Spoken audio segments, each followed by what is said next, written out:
Turma, tudo bem? Como passaram o final de semana? Estudaram muito? Nós estamos de volta aqui com Química e seguindo o conteúdo do mês de maio com a tabela periódica. Está aqui. O item 2 do nosso conteúdo, a tabela periódica moderna. Eu falei para vocês na aula passada que a gente tem a tabela periódica atual. É considerada a tabela periódica atual todas as tabelas que foram produzidas com o modelo de Lavoisier, de Mendeleev, aliás. Então, o que é que acontece? Essa tabela periódica moderna que o autor fala, ela se refere a uma tabela atual, tabela periódica atual, mas só que ela não é atualizada. Eu falei na aula passada, tabela periódica atual é uma coisa, tabela periódica atualizada é outra. Essa tabela periódica é moderna? É, porque já é uma tabela que segue o padrão da tabela de Mendeleev. Ela é atual? É, porque todas de Mendeleev para cá são atuais. Mas ela não é atualizada. Por quê? Observa aqui, nesses quadros aqui, ó, um símbolo com 3 letras, eles são elementos que ainda iriam ser descobertos. Ou seja, essa tabela ela não é nova. Ela foi produzida antes de 2017, por isso não tem aqui os últimos elementos químicos. No livro nosso, nós também temos uma tabela periódica. Está aqui.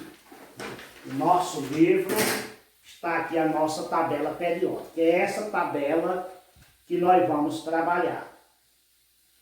Eu coloquei essa aqui apenas porque é maior para a gente visualizar, mas aqui nós vamos trabalhar em sala de aula com essa aqui. Inclusive vocês depois vão tirar uma xerox colorida dela para a gente trabalhar. Bom, o que é que acontece? É que a tabela periódica, elas têm esse modelo aqui.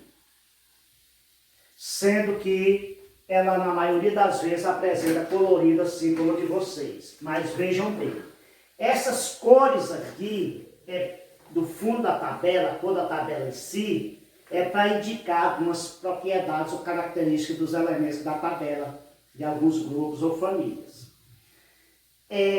Essas cores podem variar de tabela para tabela. Está aqui a tabela de vocês, as cores já são outras.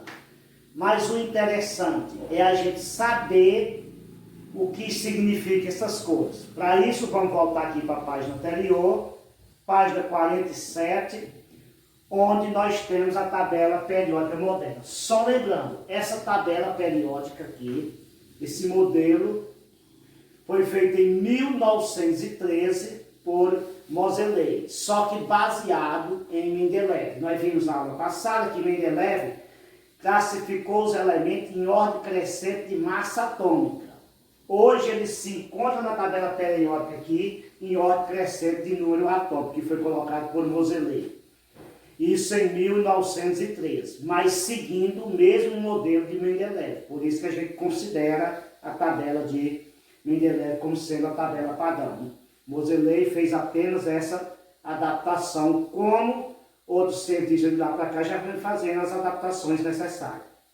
E veja bem o que é que diz o livro de vocês aqui na página 47, no terceiro parágrafo. Diz o seguinte: agora você vai aprender a ler e interpretar a tabela. Ler e interpretar. Nós sabemos que aqui está a tabela periódica. Ela é uma fonte de pesquisa. A tabela periódica não é para o aluno memorizar todos os seus elementos, não. A tabela periódica é para a gente tomar conhecimento, saber trabalhar com ela, fazer interpretações e pesquisas, né?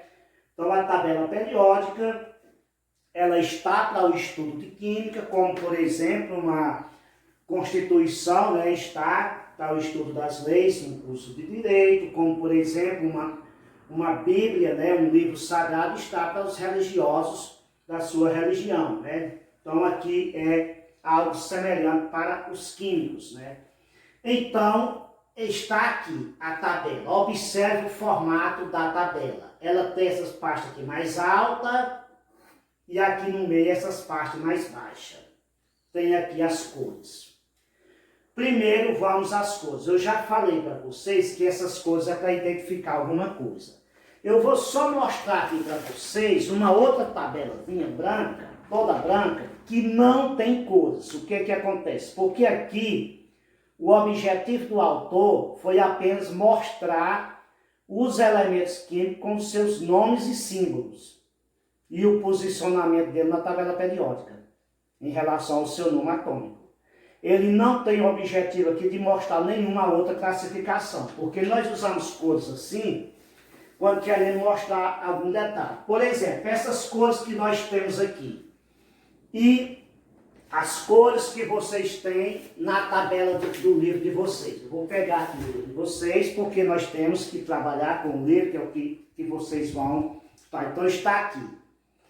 Aqui nós temos essa parte mais baixa da tabela, todos esses elementos aqui verde claro, e nós temos esses elementos amarelos, e temos esses azuis aí, e esse rosa aqui. Essa foi a cor que o autor da nossa tabela, do nosso livro, escolheu. Aqui já foi escolhido cores diferentes. Por exemplo, está aqui, na nossa do livro é rosa, essa aqui é verde. Tem problema? Não tem problema nenhum. O interessante é você saber que este elemento verde aqui está diferenciado de todos os outros elementos. Nenhum deles, dos outros, vai ter essa mesma cor no quadro verde. Isso é que é o interessante saber. Na de vocês é o elemento rosa, lilás, né? Aqui nós temos em azul aqui os gases nobres. Aqui nós temos em amarelo os elementos não metais. Aqui nós temos os elementos metais. Olha, gente. Essa classificação aqui é quanto ao caráter metálico. É classificado em metais, são a maioria desses elementos aqui, incluindo esses aqui, que foi descoberto já recentemente. Depois a gente vai mostrar e quando voltar em aula presencial, vamos completar a tabela de vocês com esses elementos aqui. E aqui estão os não metais, gases nobres. E esse elemento que ficou aqui sozinho, de verde, ele é o hidrogênio. Primeiro elemento da tabela periódica. Por que que ele ficou dessa cor sozinho?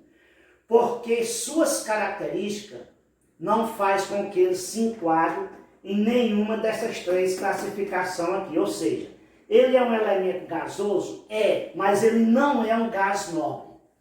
Gás nobres são esses aqui de azul. Ele é um elemento que está aqui do lado dos metais, na primeira coluna aqui, sim, mas ele não é um elemento que tem características como metais. Ele também não apresenta características de não metais, se as apresentasse estaria aqui. Por essa razão ele fica aqui, apesar de ele estar na primeira família aqui, na primeira coluna aqui, ele não é um elemento metal. Mas ele se enquadra em outras classificações. Então essa aí é uma forma de classificação. Outra forma de classificação é a seguinte. Essa parte mais baixa aqui, central da tabela, ela são chamados elementos, que aqui estão, essas famílias aqui mais escuras, são chamados de elementos de transição. Esses elementos aqui das partes mais altas, essas duas colunas aqui e essas outras aqui, são chamados de elementos representativos. Por que esse nome de elementos representativos? Porque esses elementos são chamados de representativos porque eles cumprem todas as leis químicas e todas as normas que nós temos da IUPAC. Inclusive, gente, no mês passado nós estudamos a distribuição eletrônica, para o mês de abril. E a distribuição eletrônica, aquelas regras que nós vimos, uma parte delas se aplica a todos os elementos. Mas tem uma parte dela que não é aplicada aos elementos aqui representativos, os elementos de transição. Nem esses aí, nem esses aqui. Esses aqui de baixo são chamados de elemento de transição interna. E esses aqui, elemento de transição. Então, esses das partes mais altas dos dois lados são os elementos representativos. E eles cumpre normalmente todas as normas, como eu já falei, inclusive aquela da distribuição eletrônica. Bom, como esses elementos estão organizados na tabela? Da mesma forma que ele está organizado aqui, ele está organizado em qualquer tabela periódica que nós pegarmos. Eles estão colocados em ordem crescente de número atômico. Vamos esquecer a ordem crescente de massa atômica. A ordem crescente de massa atômica de Mendeleev é apenas um fato histórico. No momento atual, a gente trabalha com a colocação que Moseley fez, que é a ordem crescente num atômico. E esses elementos estão dentro de um quadro. Todo elemento químico se encontra dentro de um quadro. O que é que nós temos nesse quadro? As informações que você quer estudar a respeito do elemento químico. Todas as tabelas são iguais? Não, vai depender daquilo que você, quer dizer, iguais que eu digo em termos de informação, né? Porque a estrutura é a mesma. Agora, em termos de informação, você vai colocar dentro do quadrinho tudo aquilo que você quer estudar. Então, o básico a ser colocado, que toda tabela coloca, é o nome do elemento, o número atômico e o seu símbolo. Essas três coisas aí são obrigatórias. A partir daí são colocadas, às vezes, a distribuição eletrônica, às vezes a massa atômica, raio iônico, né, potencial de ionização, outros detalhes. São colocados os detalhes conforme o estudo. Eu vou só mostrar para vocês aqui uma outra tabela. Essa tabela aqui, ela é bem grande. Por quê? Porque essa tabela aqui, ela mostra o quê? Ela mostra todos os elementos igual a outra ali, só que em quadros maiores e com essas figuras. O que são essas figuras aí? São as aplicações. Uma das aplicações, você escolhe um elemento químico, qualquer diz, ele é aplicado em tal coisa. Aí você representa ele como figura. Então a gente tem esse modelo aqui, é quando você quer saber a aplicação do elemento químico. Para que aquilo serve. Uma das aplicações. É claro que a maioria dos elementos tem algumas aplicações. Às vezes 2, 3, 4 aplicações importantes. Então aqui se escolhe a principal e coloca aqui dentro do quadrinho aquele figura que representa a principal aplicação daquele elemento químico dentro do mundo da química, né? Então esse mesmo modelo aqui, ele pode vir com essas mesmas informações, pode vir menor, né? Mostrando, já tenho encontrado tabelas menores mostrando algo que se quer estudar sobre esses elementos. Nós temos também, gente, a organização aqui, como eu já falei. Eu já disse a vocês que cada elemento está dentro de um quadro. Agora, o que é que nós temos dentro desse quadro? Eu já disse que nós temos o número atômico, o nome, o símbolo e mais algumas outras informações. Então, como esses elementos estão organizados? Primeiro, cada quadradozinho desse aqui é formado por linhas horizontais e verticais. Você for estudar, pode observar a tabela de vocês, linhas horizontais e verticais.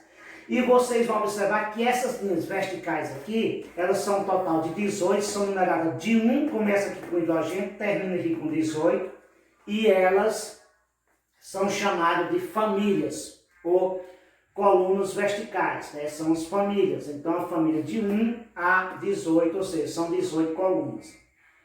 E essas horizontais aqui, elas são um total de 7, que são os períodos. Está aqui, primeiro período, segundo, terceiro, quarto, quinto, sexto, sétimo. Esses dois aqui de baixo não tem número, porque ele foi retirado daqui. Depois nós vamos estudar isso detalhado em aula presencial. Eles foram retirados daqui para colocar aqui embaixo. Por quê? Para ficar o formato da tabela periódica mais adequado. Caso contrário, se essas duas colunas não tivessem tirado daqui, tivesse continuado aqui, a tabela ia ficar mais longa. O que é que acontecia? Está aqui. Modelo longo da tabela periódica.